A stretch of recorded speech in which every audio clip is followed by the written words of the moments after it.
జానకి జానకి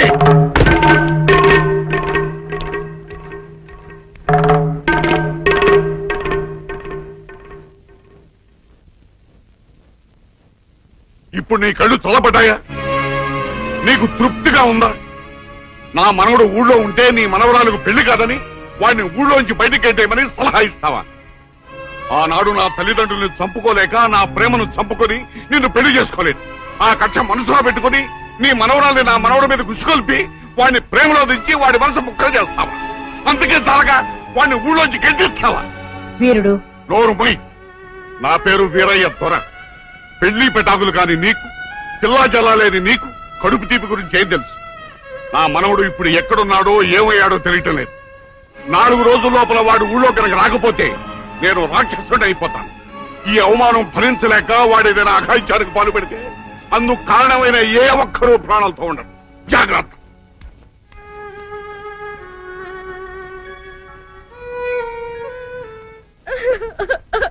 అక్క ఏంటే ఏమైందే? సీనుబాబుని ఊళ్ళో నుంచి ఎల్లగొట్టారక్క. ఆ విషయము నేను విన్నాను. అంత మాత్రం దానికి ఏడుస్తూ కూకోవాలంటే ఎరిమోహమా? సీనుబాబు 4 రోజులు ఊర్లో లేకపోవడం మనకే మంచిది. ఊర్లో ఉన్నాడనుకో లటుక్కున ఏదో ఒక రోజు జానకమ్మ మనవరాల మెల్లో తాళి కట్టేస్తాడు. ఇప్పుడు అసలు భయమే లేదు. ఒకవేళ 4 రోజుల తర్వాత తిరిగి రాకపోతే ఉలిపై పొట్టేం కాదు, రాకెక్కడికి పోతాడు? నువ్వు ఏడుతూ కూకోమాక. మంది ఇప్పుడు దొరల వంశం.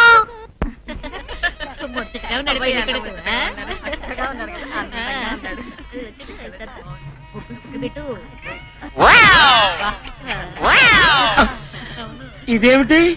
ముక్క మీద నల్ల చుక్క కదా పెట్టాలి, తెల్ల చుక్క పెట్టారేమిటి?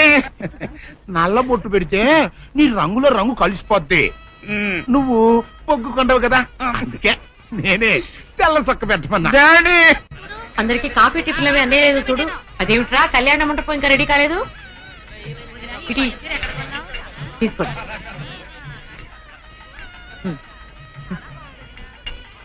ఎంతైనా జానకమ్మే దగ్గరుండి అన్ని పనులు స్వయంగా చూసుకుంటది.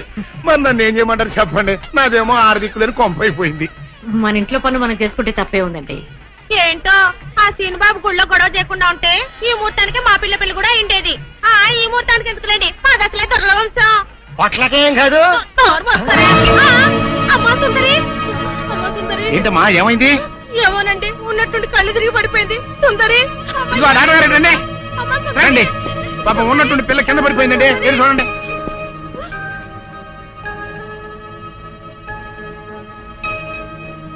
మీరేం కంగారు పడాల్సిన అవసరం లేదమ్మా. అమ్మాయి నెల తప్పింది. నెల తప్పడం ఏమిటండి? మీరేదో పొరపాటు పడి ఉంటారు. సరిగా చూడండి.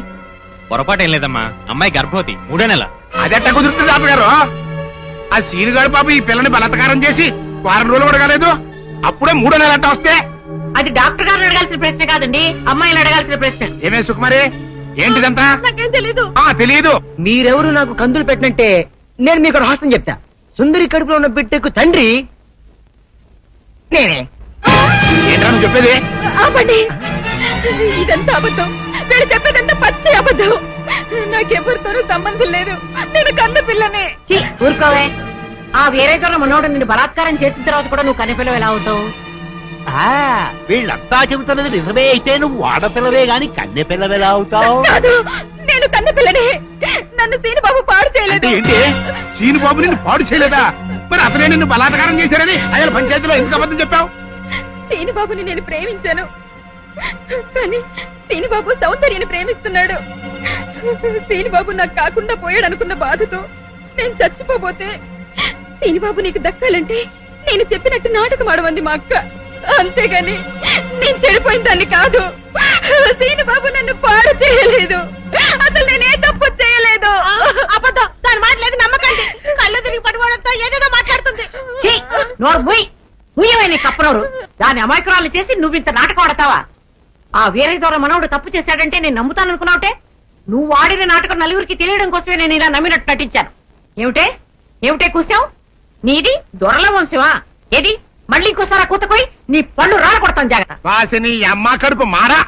నువ్వు చెప్పిన మాటలన్నీ నిజమని నమ్మి బంగారు లాంటి కుర్రోణ్ణి అనరాని మాటలన్నీ అన్నాను కదంటే, మచ్చలేని నా పంచాయతీ ప్రెసిడెంట్ పోస్ట్ లో తప్పుడు తీర్మానం చేశాను కదంటే. అయితే ఇప్పుడు అందరి ముందు సరైన తీర్మానం చెబుతున్నాను. ఏరయ్య ద్వారా మనవడు నిర్దోషి అని తేలిపోయింది కాబట్టి ఈ సప్పిడి సుకుమారి చెల్లెల్ని ఆ బాబు పెళ్లి చేసుకోవాల్సిన అవసరం లేదు.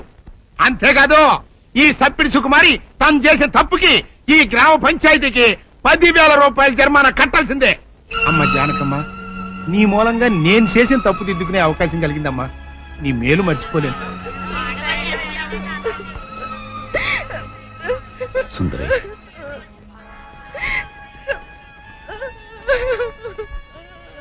నిజమేంటో అందరికీ తెలిసిపోయింది. ఇంకా ఎందుకు బాధపడతావు? ఊరుకో. సౌందర్య, నారత్త, నేను విన్నదంతా నిజమేనా? అవునమ్మా, అది చెబుదామని వచ్చాను. నారత్త, పిచ్చి తల్లి, సీను నా కళ్ళ ముందు పుట్టి పెరిగిన బిడ్డమ్మా. అతను ఎలాంటివాడో నాకు బాగా తెలుసు. అందుకే నువ్వు సీనుని ప్రేమిస్తున్నావంటే నేనెంతో సంతోషించాను, ప్రోత్సహించాను కూడా. సీను నిర్దోషిని రుజువయ్యే వరకు అతని ఊళ్ళో ఉండకూడదు. ఉంటే సుందరికి సీనుకి పెళ్లి జరిగిపోతుంది. అలా జరగకుండా ఉండాలని సీను నీ ఊరి నుంచి బహిష్కరించేలా చేశాను. పాపిష్టిదాన్ని, నా సీను ఎంతో బాధ పెట్టాను. ఇప్పుడు ఎక్కడున్నాడో, ఏమైపోయాడో ఎలాగైనా వెతికి పట్టుకుంటాను. ఎక్కడని వెతుకుతావు? అవును, ఎక్కడని వెతుకుతాను? పిచ్చి పిల్ల, నువ్వెక్కడా వెతకనవసరం లేదు. నేనే సీనుని రప్పించాను. నిజంగానే నారత్త? మోహన్ చూడరా. సీను, సీను,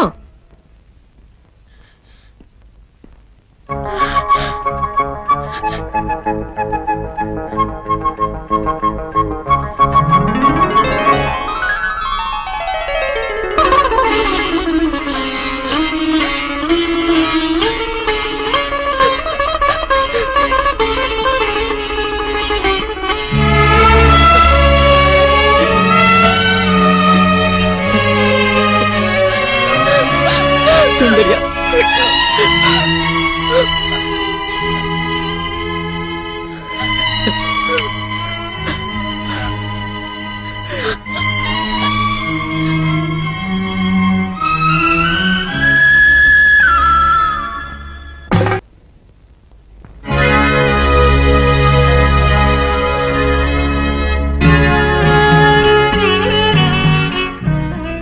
జానకి, చచ్చా, ఏమిటో ఇది? ఊరంతా వెలివేసిన నా మనవణ్ణి నువ్వు ఒక్కదానివి వెనకేసుకొచ్చావని తెలియక నేను నానా మాట్లాడినాను, నన్ను క్షమించు అంటావు, అంతే కదా? నిన్నిప్పుడేమిటి, 40 సంవత్సరాల క్రితమే క్షమించాను. వీరుడు, ఆ రోజు నేను పంచాయతీలో అలా ఎందుకు మాట్లాడానో చెప్పాలని నీ తోటకొచ్చాను. నువ్వు నా మొహం కూడా చూడకుండా వెళ్ళిపోయావు. సరేలే, ఇప్పుడు అవని ఎందుకని పెద్దిరాజుతో చెప్పి ముందు ఆ పెళ్లి ఆపాలి. అదే ముహూర్తానికి సీను సౌందర్యాల పెళ్లి జరిపించాలి. పెద్దిరాజు ఆ పెళ్ళాపడానికి ఒప్పుకుంటాడంటావా? పెద్దిరాజు చాలా పెద్ద మనసు కలవాడు. మనం వెళ్లి సీను సౌందర్యాల ప్రేమ గురించి చెప్తే తప్పకుండా ఒప్పుకుంటాడు. పద, వెళ్దాం పద. అవునమ్మా, నాది పెద్ద మనసే, నేను కాదన్ను. నేను అతి మంచోండి, అది కాదన్ను. అట్టా అని చెప్పి నా కొడుకు పెళ్లి పేట్ల మీదే ఆపు చేసేంత పెద్ద మనసు నాకు లేదమ్మా. ఇంకా పెద్ద మనిషి అనిపించుకోవటం కోసం నా కొడుకు బతుకు బజారు పాలు చేసేంత చిన్న మనిషిని కూడా కాదు. ఇంకా మీరు వెళ్ళండి. అది కాదు పెద్దిరాజు, నా మనవరాలు వీరయ్యదుల మనవుడు ప్రేమించుకున్నారు. మరి ఆయన మనవాడిని ప్రేమించిన పిల్ల అయితే నా కొడుకుని పెళ్లి చేసుకోవడానికి అట్ట ఒప్పుకుందండి. అందరితో పాటు నా మనవరాలు కూడా సీనును అపార్థం చేసుకుంది. తన ప్రేమ విఫలమైందన్న ఉక్రోషంతోనే మీ అబ్బాయితో పెళ్లి కొప్పుకుంది. సీను నిరపరాధిని నిరూపించడం కోసమే నేను కూడా ఇంతవరకు ఆగవలసి వచ్చింది. అంటే మీ పిల్లల ప్రేమ కోసం నా బతుకుని భాగంగా పెడతారన్నమాట. ఏమా, పిల్లని అడిగాం, మీరు సరేనన్నారు, శుభలాకి అత్యించాం. ఇప్పుడు వాళ్ళందరూ పెళ్లికి వచ్చారు. ఇప్పుడు పెళ్లి ఆపు చేయమంటే నా పరువు ఏమవుద్దో ఒక్కసారి ఆలోచించవా? నిజమే పెద్దరాజు, ఆ మాట నిజమే.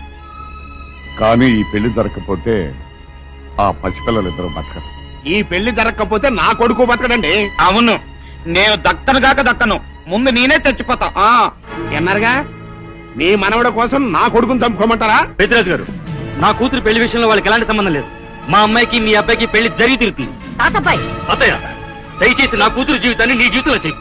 పెద్దరాజు గారు, వీళ్ళు ఎంతకైనా తెగించిన కన్ను. అందుకే పెళ్లి తర్వాత చేసే అప్పగింతల కార్యక్రమం ఇప్పుడే చేస్తున్నాను. నా కూతుర్ని మీకు అప్పచెప్తున్నాను. నేను ఈ పెళ్లి చేసుకోను. ఆ మొక్క చెప్పాల్సింది ఇప్పుడు కాదు కోళ్ళ. అమ్మయ్య, అమ్మాయి లోపల తీసుకెళ్లి అలంకారం చేయించు. ఎల్లో చూసారుగా, పెళ్లి కూతురు తండ్రి కూడా పెళ్లికి ఒప్పుకున్నాడు.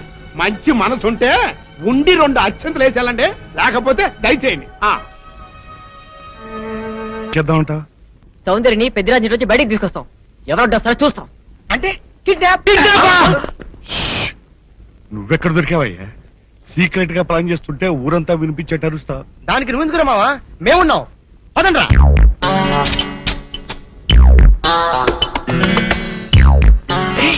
నువ్వు రావద్దు, నువ్వు ఇక్కడే ఉండు. రండి.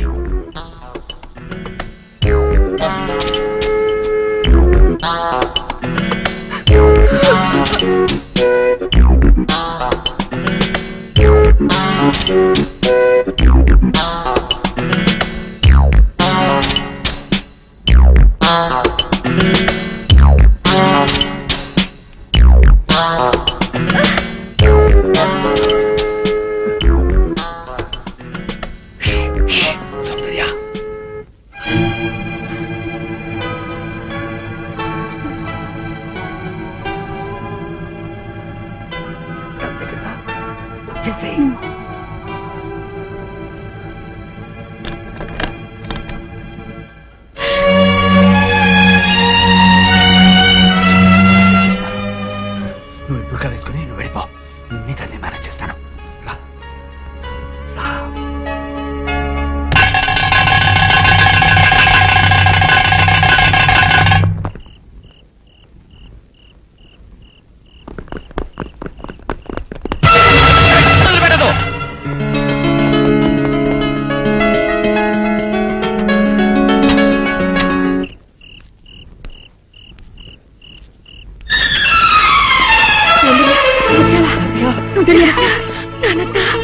అన్ని విషయాలు తర్వాత మాట్లాడుకుందాం. మీకు అరగంటలో రైలు ఉంది. ఇద్దరు తిరుపతి కొండ మీదకి వెళ్ళి పెళ్లి చేసుకోండి. ఇక్కడి పరిస్థితులను బట్టి వీలుంటే మేం కూడా ఆ సమయానికి అక్కడికి వస్తాం. ఇదిగో మీ టికెట్లకి ఖర్చులకి ఈ డబ్బు తీసుకోండి. తాతయ్య, మీరు తొందరగా వెళ్ళాలి. సౌందర్య తప్పించుకుందన్న విషయం పెద్దిరాజుకు తెలిసే లోపలే మీరు ఈ ఊరు వదిలి వెళ్ళిపోవాలి. ఏం పర్వాలేదు, ధైర్యంగా ఉండండి. వెళ్ళండి, పదండి. వెళ్ళండి, వెళ్ళండి.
పని ఆ పనికి వాళ్ళ వెనతో లేచిపోయి నా పరువు తీస్తావుటే ఇప్పుడు ఈ పిల్ల నీ కూతురు కాదు నా కోడలు. ఏదో కుర్తన వాళ్ళు చేసింది, కూర్చొని టైంకి వచ్చేసింది కదా, వదిలేయ్. రేయ్ బుల్లిరాజు గారు తీసుకోండి. కొండరాజు గారు కనపట్లేదు. కనబడబోవడం సరిగ్గా ఇల్లంతా చూసామండి, ఎక్కడ కనపట్లేదు. అయితే ఈ పిల్లని ఎత్తుకుపోయినట్టే కుర్రాయాళ్ళు నా బుల్లిరాజు గారిని కూడా ఎత్తుకుపోయింటారా? రేయ్ ఆ ఏరై దొరగాన్ని, జానికమ్మని, సీనుగాన్ని, ఆ కుర్రాయాల్ని ఇల్లు ఎత్తి ఎక్కడ కనబడితే అక్కడ కట్టుబడేసి రాసుకోండి. వెళ్ళండి. చెప్పండి, నా కొడుకుని ఎక్కడ దాచారో చెప్పండి, లేకపోతే మిమ్మల్ని అందరినీ చంపి పారేస్తా. పెద్దరాజు పిచ్చి పిచ్చిగా వాక్కు. నీ కొడుకేమయ్యాడో మాకేం తెలుసు? తెలవదు.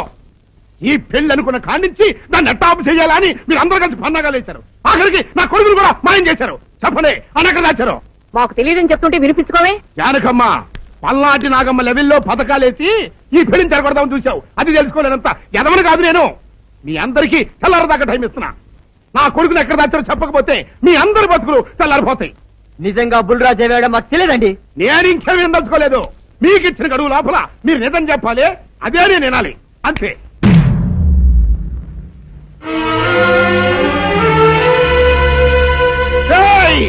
గడువు దాటిపోయిందిరా, మిమ్మల్ని అందరినీ చంపేస్తా. నిజం చెప్పండి.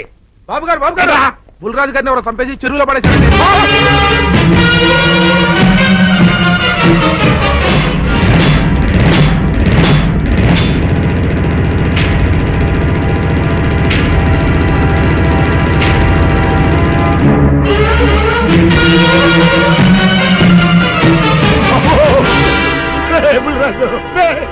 ధర్మానికి మారుపేరైన మీ కన్న కొడుకు మీద ఎవరు పగ పెంచుకున్నారో గాని మొహం నామరూపాలు లేకుండా చెక్కేశారు బా.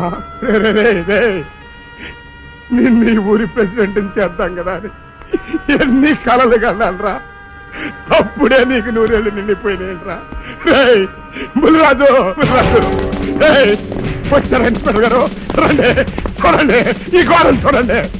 పెద్ద మనుషులు అనుకున్న వాళ్ళందరూ కలిసి పన్నాగం పన్ని నా బిడ్డను పట్టను పెట్టుకున్నారండి. నా బిడ్డ సాగు కారణమైన వాళ్ళు ఎవ్వరూ బతికి బట్ట కట్టడానికి లేదండి. ముఖ్యంగా ఈరోనండి మీ ఆవేశాన్ని కాస్త తగ్గించుకోండి. అసలు మీ అబ్బాయిని ఇతనే చంపాడడానికి సాక్ష్యం ఏమిటి? ఆశ్చర్యం ఏంటంటే ఈడో పిల్లలు ప్రేమించారంట. ఆ పిల్లనే మా అబ్బాయి పెళ్లి చేసుకోపోతుంటాను. వీళ్ళందరూ కలిసి ఆ పెళ్లిని ఆపుదాన్ని చూశారండి. అది కుదరపోయేటప్పటికి ఈ ఘోరం తలపెట్టారండి. ఓకే ఓకే, మీరు ఆవేశపడకండి. ఆ విషయాలను చూసుకోవడానికి మేమున్నాం. Mister your under arrest. Constables అది తీసుకురండి. ఆగండి, ఈ హత్య చేసింది సీను కాదు. అతను కాదా? మరెవరు? నేను. జానకి అవును వీరుడు, బుల్లిరాజుని నేనే చంపాను. నువ్వు చంపావా? నేను నమ్మను. అవును, నా మనవరాలికి సీనుకి పెళ్లి చేయాలంటే వీళ్ళెవరూ ఒప్పుకోలేదు. చూస్తూ చూస్తూ వాళ్ళ ప్రేమని బలి చేయలేకపోయాను. బుల్లిరాజు దగ్గరికి వచ్చి వాళ్ళ పెళ్లికి సహకరించమని ఎంతో ప్రాధాయపడ్డాను. అతనందుకు ఒప్పుకోలేదు సరికదా. చాలా అసభ్యంగా ఒక్క రాత్రి సౌందర్య తనతో గడిపిన తర్వాత సీనుకిచ్చి పెళ్లి చేసుకోమన్నాడు. నాలో ఆవేశం పొంగింది. ఏం చేస్తున్నానో నాకే తెలియలేదు. అక్కడ ఉన్న ఇనుపు లైట్ స్టాండ్ తో బలంగా బుల్లిరాజు నెత్తి మీద కొట్టాను. ఆ తర్వాత గాని నేను చేసిందేమిటో నాకు తెలియలేదు. కానీ అప్పటికే అతని ప్రాణాలు పోయాయి. వెంటనే శవాన్ని అక్కడి నుంచి తరలించి చెరువులో తోయించాను. ఇన్స్పెక్టర్ గారు, జరిగింది చెప్పాను. ఇందులో ఎవరి ప్రమేయం లేదు. ఈ హత్య చేసింది నేను. నన్ను అరెస్ట్ చేయండి. I see. అలాగా. కానిస్టేబుల్స్ ఆవిడ అరెస్ట్ చేసి తీసుకురండి. ఈ బాడీని పోస్ట్ మార్టం పంపించండి. వాళ్ళందరూ వదిలేయండి. పెద్దరాజు గారు, మీరు ఒకసారి స్టేషన్కి వచ్చి స్టేట్మెంట్ ఇవ్వండి.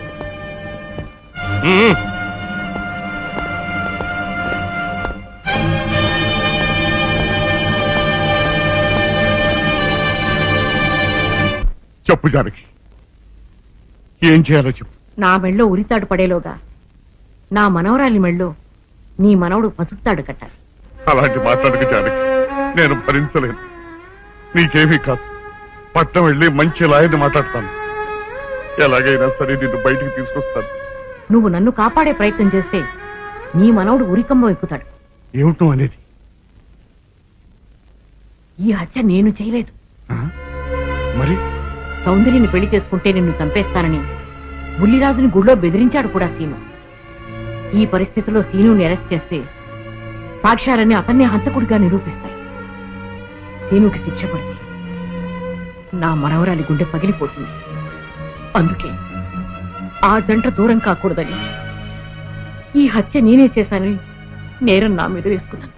జానకి, నా మనముని బతికించడం కోసం నువ్వు ఉరికమ్మ ఎక్కుతావా? లేదు వీరు, నీ మనవని బ్రతికించడం కోసమే కాదు, ప్రేమని బ్రతికించడం కోసం, ప్రేమికుల్ని కలపడం కోసం. జానకి, మనుషులు శాశ్వతం కాదు వీరు, ప్రేమ ఒక్కటే శాశ్వతం. మన ప్రాణాలిచ్చైనా ప్రేమని బ్రతికించాలి, వాడిని దంపతులు చెయ్యాలి. అదే నా కోరిక. చేస్తావు కదూ?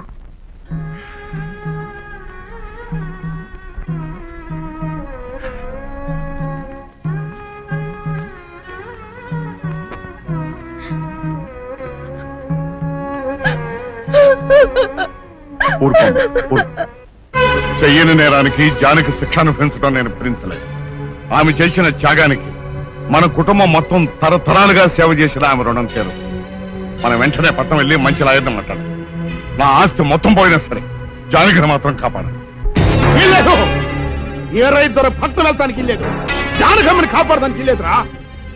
ఏ మనవరాలి కోసమైతే నా ఒక్కగానొక్క కొడుకుని పొట్టలు పెట్టుకుని నా కడుపులో తెచ్చి రేపిందో ఆ మనవరాలి ఇంకా బతకడానికి లేదు. అది ఎక్కడ కనపడితే అక్కడ ముక్కలు ముక్కలు కింద నరికేయండి.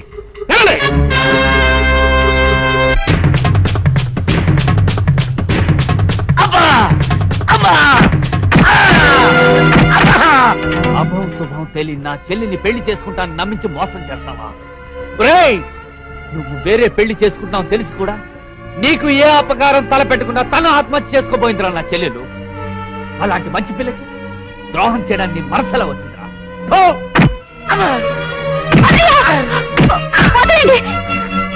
పుల్లిరాజుని జానకమ్మ చంపేసిందనుకుని సౌందర్యని సీనుని చంపమని మనుషుల్ని పంపిస్తున్నాడు పెద్దరాజు. ఇప్పుడు ఈయన బ్రతుకున్న విషయం తెలియకపోతే సౌందర్యని సీనుని వాళ్ళు ఖచ్చితంగా చంపేస్తారు. వాళ్ళు పోతే జానకమ్మ వేరే ధర బ్రతకలేరన్నయ్య. పుల్లిరాజు నన్ను పెళ్లి చేసుకోపోయినా పర్వాలేదు, నా జీవితం నాశనం అయిపోయినా పర్వాలేదు, ఇంతమంది చావలి కాడు నేను కాకూడదన్నయ్యా. పుల్లిరాజు బ్రతికే ఉన్నాడన్న విషయం పెద్దరాజుకి చెప్పండి అన్నయ్యా, చెప్పండి. వినరా విను, ఇంత జరిగినా అది ఇంకా నీ మంచే కోరుకుంటాను. ఇప్పటికైనా కళ్ళు తెరవు. రాయ్ ఈ నీడ్ బాబు కప్ చెప్పండి రా. ప్రెసిడెంట్ గారి మనుషులు సౌందర్యం తీసుకుపోతున్నారు. మన సీని గారి స్నేహితులు వాళ్ళతో కలబడ్డారు. రండి రండి.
ముద్రస్తావు నా కొడక, నా కడుపులో చెడబుట్టే కదట్రా.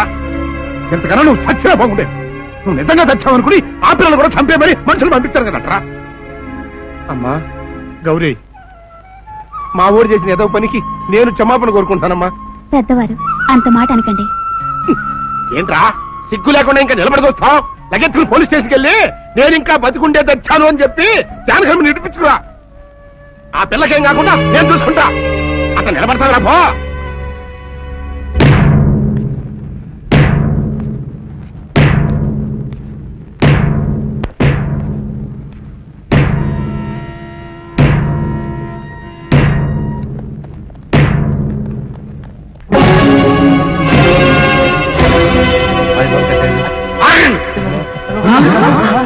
అడుగు ముందుకు వేశారు తలకాయలు పుచ్చకాయలా ఎగిరిపోతాయి. బాబు మీరు ఇక్కడే ఉండండి, వాళ్ళ అంతు చూస్తాను. ఒరే పెద్దిరాజు, నీ బలగాన్ని వెంటేసుకొస్తే నేను బెదిరిపోయి నా మనవన్నే మనవరాలు నీకు అప్పగిస్తాననుకున్నావురా? ఎరగరా ఆవేశం తగ్గించే కాస్త నేను చెప్పేది ఇరవయా. దమ్ములుంటే మగాడు అన్నవాడు ముందుకు రండిరా, ఈ వేరే ధర సత్తాయిటో చూపిస్తాను.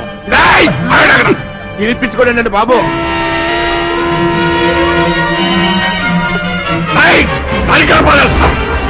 తలకాయలు ఎగిరిపోతాయి.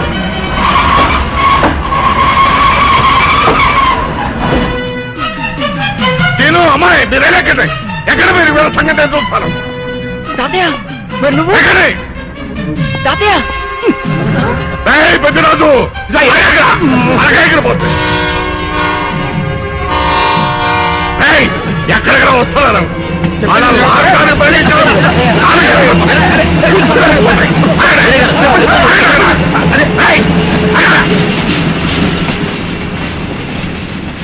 రేయ్, నా మనవడు మనవరాలు ప్రేమ పౌరాల్లా ఎగిరిపోయారా. వాళ్ళ పెళ్లి ఎవడాపుతాడో ఇప్పుడు ఆపండిరా. వీరుడు, నేనే వాడిని దింపేశాను. వీరుడు, నీకిచ్చిన మాటను కనీసం ఇప్పుడైనా నిలబెట్టుకుందాం అనుకుంటే ఎందుకు దించావు జానకి? బుల్లిరాజు బ్రతికినాడు తాతయ్య. బుద్ధిరాజు బతికే ఉన్నాడా? అదిగో నిక్షేపంలా ఉన్నాడు మా అల్లుడు గారు. బుద్ధిరాజు నీ అల్లుడా? అవును వీరయ్యా, మా ఊరు పెళ్లి చేసుకోవాల్సింది జానకమ్మ గారి మనవరాలి కాదు, ఈ పంతులు గారి కూతుర్ని. ఇది చెప్దామని వచ్చానేమో నువ్వేమో ఖర్చు ముట్టుకుని అందులో మొత్తంలో ఎవరేం మాట్లాడుతారో నాకు అర్థం చేస్తాక అయితే త్వరగా వెళ్దారండి. అందరం కలిసి పెళ్లి ఏర్పాట్లు అక్కడే చేద్దాం. ఈ కథ భరేస్తానులే.